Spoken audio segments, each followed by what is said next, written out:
ഇത്ര വലിയ കുറ്റകൃത്യങ്ങളൊക്കെ ചെയ്തിട്ടും അത് മൂടിവെക്കുന്നതിന് വേണ്ടിയുള്ള ശ്രമങ്ങൾ തുടരുകയും ചെയ്യുന്നു.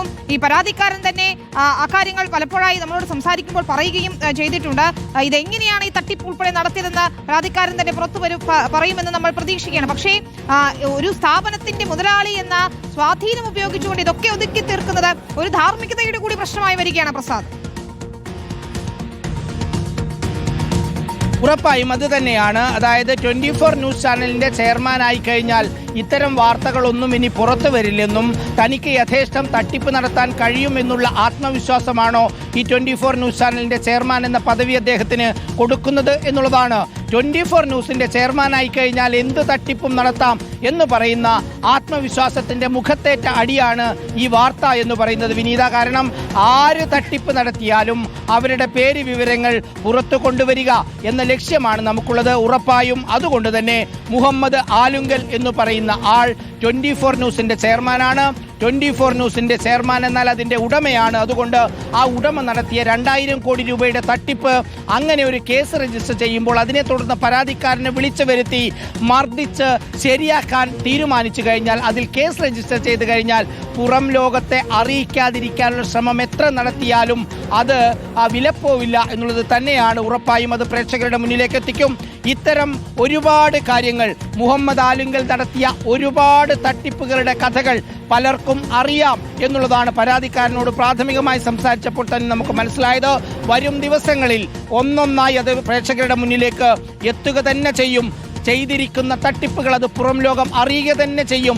അതല്ലാതെ 24 ന്യൂസിന്റെ ചെയർമാൻ ആയതുകൊണ്ട് ആ തട്ടിപ്പുകൾ പൂർണ്ണമായും മൂടിവയ്ക്കാം. 24 ന്യൂസിന്റെ ചെയർമാൻ എന്ന പദവി ഉപയോഗിച്ചുകൊണ്ട് മൂടിവയ്ക്കാം എന്ന ആത്മവിശ്വാസമാണെങ്കിൽ ഒരിക്കലും അത് നടക്കില്ല എന്നതിന്റെ തെളിവ് കൂടിയാണ് ഈ വാർത്ത. 2000 കോടി രൂപയുടെ തട്ടിപ്പിന് പരാതി കൊടുത്തയാളെ വിളിച്ചു വരുത്തി മർദ്ദിച്ച സംഭവത്തിൽ പോലീസ് കേസ് രജിസ്റ്റർ ചെയ്ത് 2025 ഫെബ്രുവരി മാസം 17-ാം തീയതിയാണ്. അവിടുന്ന് ഇങ്ങോട്ടേക്ക് 10 മാസത്തിനിപ്പുറമാണ് ഇത് റിപ്പോർട്ടറിലൂടെ പുറം ലോകം അറിയുന്നത്. സമീപകാല കേരളത്തിലെ ഒരു മലയാളി നടത്തിയ ഏറ്റവും വലിയ തട്ടിപ്പ് വിദേശത്തെ ആശുപത്രി ശൃംഖല കൈവശപ്പെടുത്താൻ വേണ്ടി നടത്തിയ വ്യാജരേഖയുടെ നീക്കം പിന്നീട് കൈവശപ്പെടുത്തി പരാതിയുമായി പോകുന്ന ആളെ വകവരുത്തുക എന്ന ഉദ്ദേശത്തോടു കൂടിയായിരിക്കണം ഒരുപക്ഷെ ഹോട്ടലിലേക്ക് വിളിച്ചു വരുത്തിയുള്ള ഈ ആക്രമണം ഉണ്ടായത്. ധൈര്യശാലിയായതുകൊണ്ടാണ് 24 ന്യൂസിന്റെ ചെയർമാനായിട്ട് കൂടി അദ്ദേഹം പരാതി കൊടുക്കാൻ തയ്യാറായത് എന്നുള്ളതാണ്. ആ പരാതിക്കാരന്റെ കയ്യിലുള്ള കൂടുതൽ രേഖകൾ, പരാതിക്കാരൻ ഇത് സംബന്ധിച്ച് പറയാനുള്ള കൂടുതൽ വിവരങ്ങൾ ഉറപ്പായും അത് പ്രേക്ഷകരുടെ മുന്നിലേക്ക് കൊണ്ടുവരിക തന്നെ ചെയ്യും വിനീത. ശരി ശ്യാം, അതാണ് ഞെട്ടിക്കുന്ന വിവരങ്ങളാണ് പുറത്തു കൊണ്ടുവന്നുകൊണ്ടിരിക്കുന്നത്. FIR-ൽ പറയുന്ന വിവരങ്ങൾ മാത്രം മതിയാകും ഇതിലെ ക്രിമിനൽ നടപടികൾ എന്തൊക്കെയാണ്, കുറ്റകൃത്യങ്ങൾ എന്തൊക്കെയാണെന്ന് മനസ്സിലാക്കുന്നതിന് വേണ്ടി ചോദ്യം ചെയ്യലിലേക്ക്, അറസ്റ്റിലേക്കൊക്കെ പോകേണ്ടുന്ന ഘട്ടവും അതിക്രമിച്ചിരിക്കുകയാണ്. കാരണം ഇത് മാസങ്ങൾ കഴിഞ്ഞു, ഏതാണ്ട് ഒരു 9 മാസത്തിലധികം കഴിഞ്ഞു FIR രജിസ്റ്റർ ചെയ്തിട്ട്. FIR രജിസ്റ്റർ ചെയ്തതിനു ശേഷം ഇതുവരെയും 24 ന്യൂസിന്റെ മുതലാളിയായ ചെയർമാനായ ആലുങ്കൽ മുഹമ്മദിനെതിരെ എന്ത് നടപടി പോലീസ് സ്വീകരിച്ചു എന്നതാണ് ഏറ്റവും സുപ്രധാനമായ ചോദ്യം. അങ്ങനെ ഒരു നടപടി ഇതുവരെയും സ്വീകരിച്ചിട്ടില്ല എന്നതാണ്. FIR ഒഴികെ മറ്റൊരു നടപടിയിലേക്കും പോലീസ് കടന്നിട്ടില്ല എന്നതാണ് ഏറ്റവും പ്രധാനം. ഒരു ചാനലിന്റെ ചെയർമാൻ അഥവാ 24 ന്യൂസിന്റെ മുതലാളി ആയതുകൊണ്ടാണോ പോലീസ് ഈ രീതിയിൽ ഭയക്കുന്നത് എന്നതാണ്. അങ്ങനെ ഈ മുഹമ്മദ് ആലുങ്കലിന്റെ നേതൃത്വത്തിലുള്ള ഒരു സംഘം വലിയ തട്ടിപ്പ് നടത്തുന്നത് കേരളം കണ്ടതിൽ വെച്ച് ഏറ്റവും വലിയ തട്ടിപ്പാണ്. 2000 കോടി രൂപയുടെ തട്ടിപ്പാണ്. ആ കേസിലെ പ്രതിയോട് പോലീസ് എന്ത് സമീപനം സ്വീകരിച്ചു എന്നതാണ് ഏറ്റവും സുപ്രധാനമായ ചോദ്യം. അതിലാണ് നമുക്ക് ഇതിന്റെ വസ്തുതകൾ ഒരിക്കൽ കൂടി പരിശോധിച്ചാൽ നമുക്ക് ചില കാര്യങ്ങൾ മനസ്സിലാക്കുന്നത്. 2000 കോടി രൂപയുടെ തട്ടിപ്പാണ്. അത് ആശുപത്രി ശൃംഖല വ്യാജരേഖകൾ ചമച്ച് തട്ടിയെടുത്തു എന്ന കേസാണ്.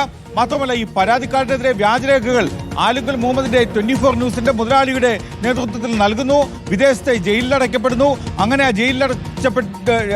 ജയിലിലടയ്ക്കപ്പെട്ട് ആ കേസുകളിൽ നിന്നൊക്കെല്ലാം ജാമ്യം നേടി പുറത്തു വരുമ്പോഴാണ് ഒരു ഘട്ടത്തിൽ ഒത്തുതീർപ്പ് ചർച്ചയ്ക്കായി വിളിക്കുന്നത്. നെടുമ്പാശ്ശേരിയിലെ ഹോട്ടലിൽ വെച്ചാണ്. അങ്ങനെ നെടുമ്പാശ്ശേരിയിലെ ഹോട്ടലിൽ വെച്ച് ഒത്തുതീർപ്പ് ചർച്ച നടത്തുമ്പോഴാണ് അങ്ങനെ വിളിച്ചു വരുത്തിയാണ് പരാതിക്കാരനെ ഈ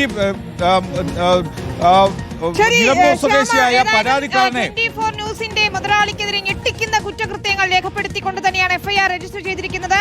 24 ന്യൂസിന്റെ ചെയർമാനായ മുഹമ്മദ് ആലുങ്കലിനെതിരെയാണ് വൻ തട്ടിപ്പ് കേസ് 2000 കോടിയുടെ തട്ടിപ്പ് നടന്നു എന്നാണ് എഫ്ഐആറിൽ പറയുന്നത്. നെടുമ്പാശ്ശേരി പോലീസ് എടുത്ത കേസിന്റെ വിശദാംശങ്ങളാണ് റിപ്പോർട്ട് പുറത്തുവിട്ടത്. ആശുപത്രി ശൃംഖല തട്ടിയെടുത്തെന്നാണ് പരാതിക്കാരൻ നിലമ്പൂർ സ്വദേശി പരാതി നൽകിയത്. ഇതിലെടുത്ത കേസാണ്.